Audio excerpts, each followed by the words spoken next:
તરફ કેરળના નવા મુખ્યમંત્રીની આજે જાહેરાત કરવામાં આવશે। કેરળના નવા સીએમ અંગે આજે દિલ્હીમાં બેઠક। ખડગે અને રાહુલ ગાંધી વચ્ચે આજે મુલાકાત। કેરળમાં કોંગ્રેસ ગઠબંધનને બહુમત મળ્યો છે। તો કેરળના નવા મુખ્યમંત્રીની જાહેરાત પણ આજે થઈ શકે છે। કેરળના નવા સીએમ અંગે આજે દિલ્હીમાં બેઠક મળવા જઈ રહી છે। ખડગે અને રાહુલ ગાંધી વચ્ચે આ મુલાકાત થશે અને ત્યારબાદ નિર્ણય લેવાશે। કેરળમાં કોંગ્રેસ ગઠબંધનને બહુમત મળ્યો છે। ખડગે અને રાહુલ ગાંધી વચ્ચે આજે મુલાકાત। કેરળમાં કોંગ્રેસ ગઠબંધનને બહુમત મળ્યો છે।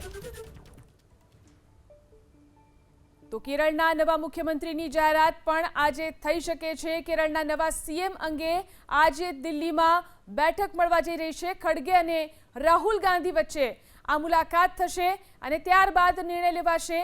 કેરળમાં કોંગ્રેસ ગઠબંધનને બહુમત મળ્યો છે।